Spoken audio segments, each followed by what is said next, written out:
Hello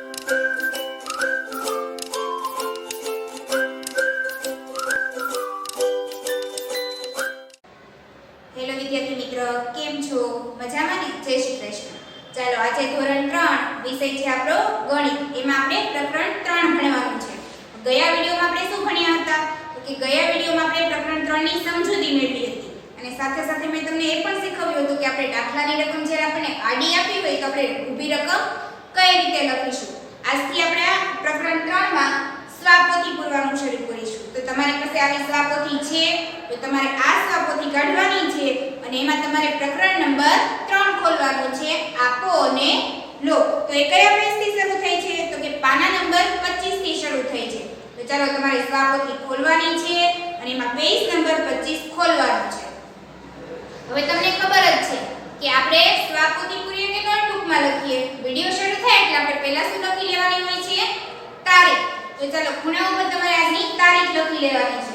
આજે આપણે સ્વાપોથી ભણવાના છીએ એટલે હું અહીંયા લખી દઉં છું સ્વાપોથી.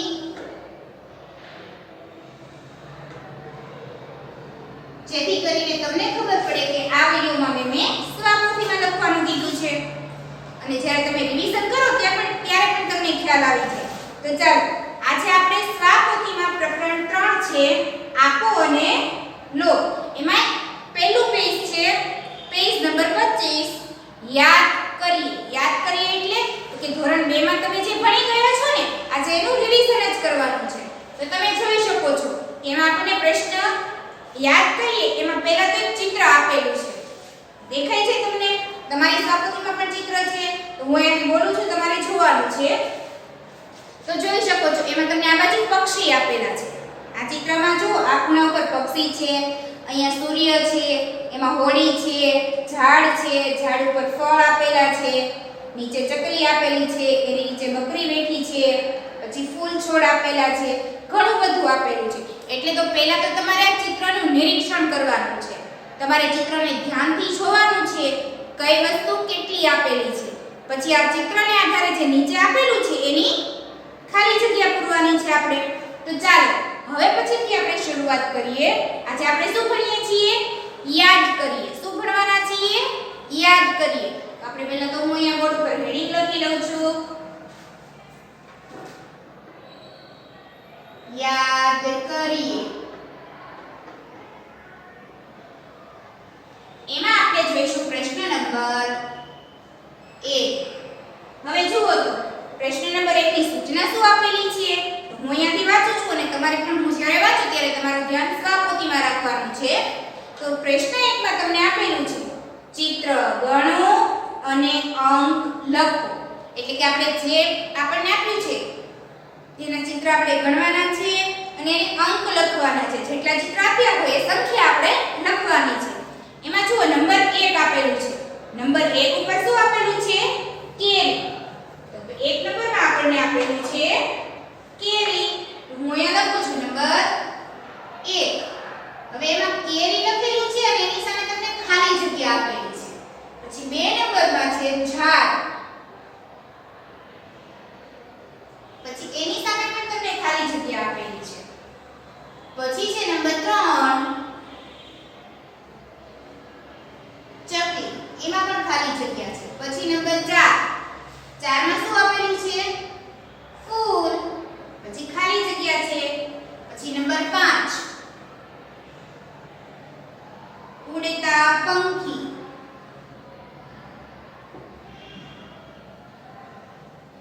પછી ખાલી જગ્યા. પછી નંબર 6 ડુંગર. ખાલી જગ્યા. પછી છે નંબર 7 બકરી અને ખાલી જગ્યા. ચાલો હવે અહીંયા તમને જે રીતે ખાલી જગ્યા આપી હતી એવી રીતે મેં બોર્ડ ઉપર લખી દીધી છે. હવે આપણે વાંચતા જઈશું અને મારી સાથે સાથે તમારે પણ ચિત્રમાં ગણવાનું છે કે કેટલા આપેલા છે. તો પહેલું છે કેરી. તો તમે ચિત્ર વ્યવસ્થિત જોવો. એમાં જુઓ તો ઝાડ ઉપર આપણને કેટલી કેરી આપેલી છે? તો કે આ તો 100 સુધીના જ અંક આપણે પહેલા શરૂઆત કરીશું એટલે તમને આવડે જ છે. તો તમે જોઈ શકો છો ઝાડ ઉપર કેટલી કેરી આપેલી છે? તો કે 1 2. કેટલી કેરી આપેલી છે? 2 કેરી. તો એની સામે આપણે શું લખી દઈશું?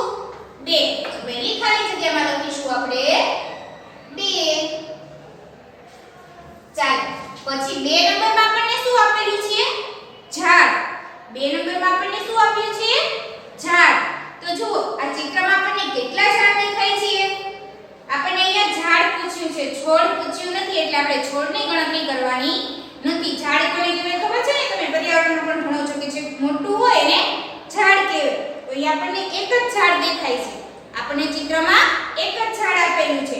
તો ઝાડની સામે આપણે કેટલા લખી દઈશું? 1. તો લખો 1. પછી છે નંબર 3 ચકલી. નંબર 3 માં શું છે? ચકલી. તો જુઓ ચિત્રમાં આખા ચિત્રમાં જોઈ લેવાનું છે કેટલી ચકલી આપેલી છે. આપણને ચકલી એવું શબ્દ ચોખ્ખો આપ્યો છે. આપણે ચકલી શોધવાની છે, ઉડતા પંખી શોધવાના નથી. ચકલીને તો તમે ઓળખો છો ને કે ચકલી કેવી હોય. તો જુઓ ચિત્રમાં આપણને કેટલી ચકલી આપેલી છે? તો કે 1 2 3. કેટલી ચકલી આપેલી છે? 1 2 3. તો ચકલીની સામે આપણે શું કેટલા લખવાના છે? 3 લખીશું. ચકલીની સામે લખીશું 3. ચાલો એની પછી છે નંબર 4. એની પછી કેટલા નંબર આપેલા છે? નંબર 4. નંબર 4 માં આપણને શું આપેલું છે? ફૂલ આપેલા છે. તો જુઓ તો ચિત્ર, તમને આમાં ફૂલ દેખાય છે કે હા? કેટલા ફૂલ આપેલા છે? તો કે 2 છે ફૂલ. એક પકડીની પાછળ છે અને ચકલી પાસે જો નીચે આપેલું છે. ચિત્રમાં કુલ કેટલા ફૂલ આપેલા છે? આપણને 2 ફૂલ આપેલા છે. તો એમાં આપણે કેટલા લખી દઈશું? 2. તો આપણે લખીએ 2. પછી જુઓ આગળ આપેલું છે 5 નંબરમાં ઉડતા પંખી. 5 નંબરમાં શું આપેલું છે? ઉડતા પંખી. એટલે આપણને જે ચિત્રમાં ઉડતા પક્ષી દેખાય છે ને એ આપણે લખવાના છે. તો જો આ ખૂણામાં આ ખૂણો છે, આ ખૂણો ત્યાં આપેલા છે. તો ઉડતા પક્ષી કેટલા છે ગણવાના છે. તમારે જાતે ગણો તો ખબર પડી ગઈ તમને. ઉડતા પંખી કેટલા છે? તો કે 1 2 3 4 5. કેટલા છે? 5. તો ઉડતા પંખીની સામે આપણે કેટલા લખી દઈશું? 5. ઉડતા પંખી કેટલા છે? 5. હવે આપણે આગળનો નંબર જોઈએ. આગળનો નંબરમાં શું આપેલું છે આપણને? નંબર 6 ડુંગર. નંબર 6 માં શું આપેલું છે આપણને? ડુંગર આપેલું છે. તો આપણે ચિત્રમાં ગણવાના છે કેટલા ડુંગર છે. તો જુઓ અહીંયા સુરત દાદા આપેલા છે, એની નીચે આપણે ડુંગર આપેલા છે. તો તમારી જાતે ગણો તો કેટલા ડુંગર થાય છે? તો કે 1 2 3. કેટલા ડુંગર આપેલા છે? 3 ડુંગર આપેલા છે. તો આપણે ડુંગરની સામે કેટલા લખી દેવાના છે? 3. તો ચાલો ડુંગર સામે લખીએ આપણે 3. પછી છે આગળનો નંબર 7. 7 નંબરમાં આપણને શું આપેલું છે? બકરી. 7 નંબરમાં શું આપેલું છે? બકરી. તો જુઓ ચિત્રમાં આપણને કેટલી બકરી આપેલી છે? તો કે ચિત્રમાં આપણને એક જ બકરી દેખાય છે. તો બકરીની સામે આપણે શું લખી દઈશું? 1. બકરી સામે શું લખી દઈશું? 1. તો ચાલો આપણે આ પ્રશ્ન 1 આ ચિત્રને આધારે પૂરો કર્યો. આપણને આ ચિત્ર આપેલું હતું, એમાંથી આપણે વસ્તુઓ ગણીને એની સામે એની સંખ્યા લખી દીધી. હવે જુઓ પ્રશ્ન નંબર 2. હવે એની નીચે આપણને પ્રશ્ન નંબર 2 આપેલો છે કે ચિત્ર જોઈ ગણતરી કરીને જવાબ લખો. હવે આપણે સરવાળો કરવાનો છે આમાં. આપણને જો પ્રશ્ન 1 માં આપણે ચિત્ર તો ગણી લીધા. હવે પ્રશ્ન 2 માં શું છે? તો કે ચિત્રના આધારે આપણને ખાલી જગ્યા આપી છે. એ ખાલી જગ્યાનો આપણે સરવાળો કરીને છેલ્લે કુલમાં એનો જવાબ લખવાનો છે. તો પહેલા તો આપણે જોતા જઈશું અને લખતા જઈશું. તો પહેલા તો આપણે હેડિંગ લખીએ પ્રશ્ન નંબર 2. એમાં પહેલી ખાલી જગ્યા છે ઝાડ ઉપર કેરી. એની પછી આપેલું છે ખાલી જગ્યા વત્તા તળાવની બહાર ચકલી. તળાવની બહાર ચકલી. એની પછી ખાલી જગ્યા બરાબર ખાલી જગ્યા કુલ થાય.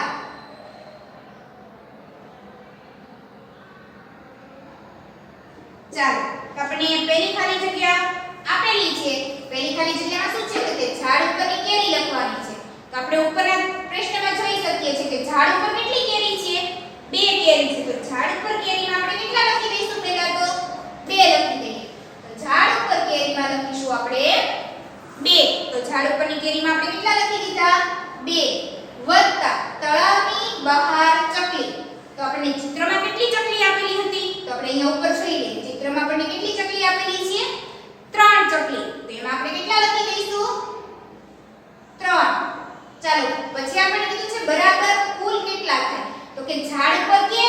અને તળાવની ચકલી બંનેને ભેગા કરીએ તો કુલ કેટલા થાય?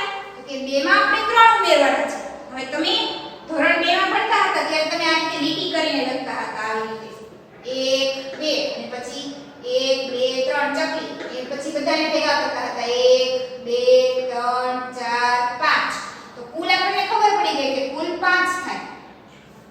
પણ હવે ધોરણ 3 માં આપણે આ આંગળીના સહારે દાખલા ગણવાના છે. કેની સહારે આ દાખલા ગણવાના છે? આંગળીના સહારે. હવે આપણો જે હાથ છે એ તમારે પણ તમારો હાથ જોવાનો છે. જુઓ તમારા હાથમાં દરેક આંગળીમાં તમને 3 વેઢા આપેલા છે. આપણે બધી આંગળીમાં કેટલા વેઢા ગણવાના છે? 3 વેઢા. એટલે કે જો 1 ભાગ 2 ભાગ 3 ભાગ તમે જોઈ શકો છો. હું અહીંયાથી બતાવું છું પણ તમારે તમારી હાથની હથેળીમાં જોવાનું છે. જુઓ છેલ્લી આંગળીમાં 3 ભાગ છે, એની આગળની આંગળીમાં પણ 3 ભાગ છે, અહીંયા પણ 3 ભાગ છે. બધી આંગળીઓમાં આપણને 3 ભાગ આપેલા છે. પણ આપણે જ્યારે દાખલા ગણવાની શરૂઆત કરીશું તો આ છેલ્લી આંગળીથી શરૂઆત કરવાની છે ગણવાની. ક્યાંથી શરૂઆત કરીશું? છેલ્લી આંગળીથી. તો ચાલો બીજી ખાલી જગ્યા લખીએ અને એક આંગળી ઉપર આપણે ગણતા પણ શીખીશું. તો ચાલો પહેલી ખાલી જગ્યામાં આપણે જવાબ લખી દીધો કે ઝાડ ઉપર 2 કેરી હોય અને તળાવની બહાર 3 ચકલી હોય તો 2 ને 3 કેટલા થાય? 5 થાય. તો ચાલો એ રીતે બીજી ખાલી જગ્યા લખીએ. તો લખીએ નંબર 2 તળાવમાં હોડી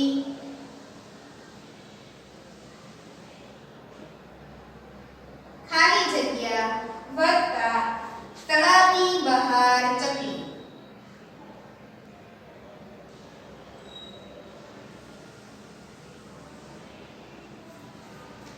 ખાલી જગ્યા બરાબર ખાલી જગ્યા કુલ થાય. આપણને શું કીધું છે નંબર 2 માં કે તળાવમાં હોડી પછી ખાલી જગ્યા આપી છે. તો તળાવની બહાર ચકલી કેટલી છે એ લખવાનું છે. પછી હોડી અને ચકલી બંનેનો શું કરવાનો છે? સરવાળો કરવાનો છે અને આપણે અહીંયા કુલમાં એનો જવાબ લખવાનો છે. તો તમે જુઓ તો તમને તળાવમાં કેટલી હોડી દેખાય છે? કે આપણને તળાવમાં 1 હોડી દેખાય છે. આપણે કેટલી લખી દઈએ અહીંયા? 1. પછી તળાવની બહાર ચકલી કેટલી છે? તો આપણે ઉપર પણ જોયું કે તળાવની બહાર 3 ચકલી છે. તો હવે આપણે આને હાથ ઉપર ગણીશું. તો પહેલા જો કઈ સંખ્યા લેવાની છે? 1. તો આપણે 1 વેઢો ગણી લઈએ 1. ચાલો ગણી લીધું. હવે આપણે ત્યાં આંગળી નાખવાની છે. પછી છે તળાવની બહાર ચકલી. તો એ કેટલી છે? 3. તો હવે એની નીચેથી આપણે બીજા 3 ભાગ ગણવાના 1 2 3. હવે આપણને બીજી સંખ્યા નથી આપી તો અહીંયાથી ઊંધે જવાનું અને બધા ભાગ સાથે ગણી લેવાના. તો કેટલા થાય? 1 2 3 4. ખબર પડી તમને કે 1 હોડી છે તો પહેલા આપણે 1 ભાગ ગણ્યો, 3 ચકલી છે તો 3 ભાગ ગણી લઈએ 1 2 3. હવે આપણને કુલ જોઈએ છીએ તો આ બધા ભાગ સાથે ગણી લઈએ. તો એમાં આપણે ઊંધું જવું પડશે. તો કે 1 2 3 4. આપણે કુલમાં કેટલા લખીશું અહીંયા? 4. તો કુલ કેટલા થાય? 4. કુલ કેટલા થશે? 4. સમજાઈ ગયું તમને? તો ચાલો એવી રીતે આપણે ત્રીજી ખાલી જગ્યા લખીએ. તો લખીએ નંબર 3 ડુંગર પછી ખાલી જગ્યા વત્તા ઉડતા પંખી. ખાલી જગ્યા બરાબર ખાલી જગ્યા કુલ થાય. ચાલો હવે ત્રીજી ખાલી જગ્યામાં આપણને શું કીધું છે કે આપણે ડુંગર ગણવાના છે વત્તા ઉડતા પંખી ગણવાના છે અને પછી બંનેનો સરવાળો કરવાનો છે. નિશાની આપણને સરવાળાની આપી છે એટલે પછી આપણે શું કરવાનું છે? બંનેનો સરવાળો. તો ચાલો આપણે ચિત્રમાં જોઈ લઈએ ડુંગર. તો જુઓ તો ચિત્રમાં કેટલા ડુંગર આપેલા છે? જો આપણે ઉપરનો પ્રશ્ન ના લખ્યો હોય તો આપણે ફરીવાર ચિત્ર જોવું પડે અને ડુંગર ગણવા પડે. તો તમે તમારા ચિત્રમાં જુઓ કે ડુંગર કેટલા આપેલા છે? તો અહીં આપણે જોઈ શકીએ છીએ કે આપણને 3 ડુંગર આપેલા છે. તો ડુંગરમાં આપણે કેટલા લખી દઈશું? 3 વત્તા ઉડતા પંખી. તો આપણે આ ખૂણામાં જોયું હતું ને કે ઉડતા પક્ષી હોય એવા કેટલા પક્ષી છે? એવા આપણી પાસે અહીંયા ચિત્રમાં 5 પક્ષી આપેલા છે. તો અહીંયા લખીશું 5. તો ડુંગર કેટલા છે? 3 વત્તા ઉડતા પંખી કેટલા છે? 5. તો 3 અને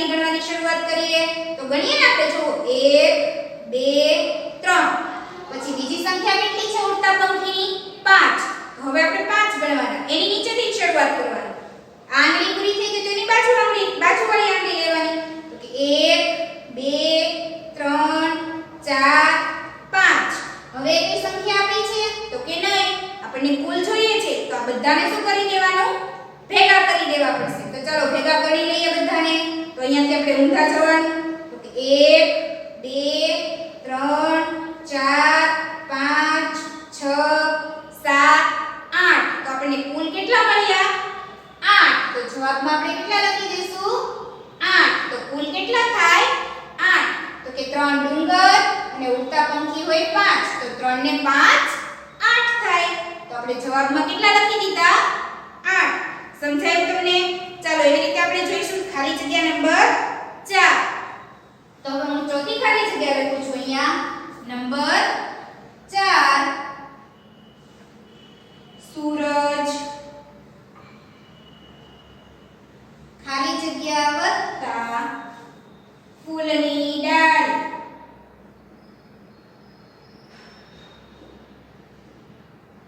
ખાલી જગ્યા બરાબર ખાલી જગ્યા કુલ થાય આપણને શું ખાલી જગ્યા આપી છે તો કે પહેલા આપણે ચિત્રમાં જોવાનું છે કે સૂરજ આપણને કેટલા આપેલા છે પછી વત્તા ફૂલની ડાળી જોવાની છે કે આપણને ફૂલની ડાળી કેટલી આપેલી છે અને પછી સૂરજ અને ફૂલની ડાળીનો સરવાળો કરીને આપણે અહીંયા કુલમાં લખવાનું છે તો ચાલો તમે તમારા ચિત્રમાં જુઓ હવે હું તમને ચિત્ર નહીં બતાવું તમારી પાસે સ્વાપોથી છે તો તમે જાતે જુઓ તો તમારા જે ચિત્ર આપેલું છે એમાં કેટલા સૂરજ આપેલા છે તો કે એક જ સૂરજ હોય સૂરજ કેટલો હોય એક જ હોય તો સૂરજવાળી ખાલી જગ્યામાં આપણે કેટલા લખીશું 1 તો એમાં લખવાનું છે 1 વત્તા ફૂલની ડાળી તો હવે જુઓ તો ફૂલની ડાળી કેટલી છે તો તમને ચિત્રમાં દેખાય છે તો ફૂલની ડાળી અહીંયા છે આપણને ફૂલ આપેલા છે તો એવી આપણી પાસે બે ડાળી છે 1 અને 2 તો ફૂલની ડાળીમાં આપણે કેટલા લખીશું 2 તો ચાલો એમાં લખીએ 2 તો હવે આ બંનેનો સરવાળો કરવાનો છે એક સૂરજ હોય અને 2 ફૂલની ડાળી હોય તો 1 ને 2 કેટલા થાય 3 તો કુલમાં કેટલા લખી દઈશું આપણે 3 કુલમાં કેટલા લખીશું 3 તો એક સૂરજ અને 2 ફૂલની ડાળી એમ લખવાના છે આપણે કુલ 3 તો સમજાઈ ગયું તમને પ્રશ્ન 2 અહીંયા આપણે એક એક અંકની સંખ્યાનો સરવાળો કર્યો છે હવે જેમ જેમ આપણે આગળ જતા જઈશું એમ 2 અંકની સંખ્યા આવશે પછી 3 અંકની સંખ્યા આવશે ધીમે ધીમે તમને નવું નવું શીખવા મળશે ચાલો અહીંયા આપણે પ્રશ્ન 1 અને 2 જોઈ લીધો હવે આપણે આગળનો પ્રશ્ન જોઈએ આગળનો પ્રશ્ન શું છે કે પ્રશ્ન નંબર 3 સરવાળા કરો હવે એમાં તમને જો રકમ આપેલી છે તો હું અહીંયા લખું છું પ્રશ્ન નંબર 3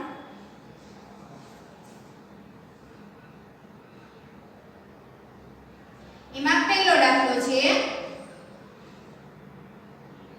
24 + 12 પછી 2 નંબર છે 32 + 16 પછી 3 નંબર છે 41 + 16 પછી છે નંબર 4 54 + 33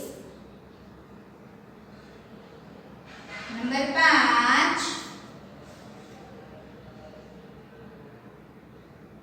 66 + 32 હવે તમને અહીંયા પ્રશ્ન નંબર 3 માં 5 દાખલા આપેલા છે કેટલા દાખલા આપેલા છે તમને અહીંયા 5 દાખલા આપેલા છે નંબર 1 માં આપણને કઈ કઈ સંખ્યા આપેલી છે તો કે નંબર 1 માં આપણને 24 + 12 હવે નંબર 2 માં આપેલા છે 32 + 16 હવે અહીંયા આપણને તમે જોઈ શકો છો કે બધી સંખ્યા કેવી છે 1 થી 100 માં આવે એવી છે 3 અંકની સંખ્યા નથી 2 અંકની સંખ્યા છે અને આપણે મેં તમને કીધું એમ આ શું કરીએ છીએ યાદ કરીએ આ તમે બીજા ધોરણમાં ભણી ગયા છો એક દાખલા છે પણ બીજા ધોરણમાં મેં તમને તમને કીધું એમ તમે આ રીતે આંગળી ઉપર લીટી કરીને ગણતા હવે સાઈડ ઉપર આ રીતે લીટી કરીને ગણતા હતા આજે આપણે આંગળી ઉપર ગણવાના છે તો જોઈએ મેં તમને કીધું હતું એમ દાખલા ગણવાની શરૂઆત એકમના સ્થાનથી કરવાની એટલે કે પાછળની લાઈનથી આપણે શરૂઆત કરવાની અને ઊભી લાઈનનો સરવાળો આપણે કરવાનો છે તો ચાલો પહેલા આપણે શરૂઆત કરીએ તો પહેલા છે ને આપણે 4 માં 2 ને ઉમેરવાના છે કેટલા ઉમેરવાના છે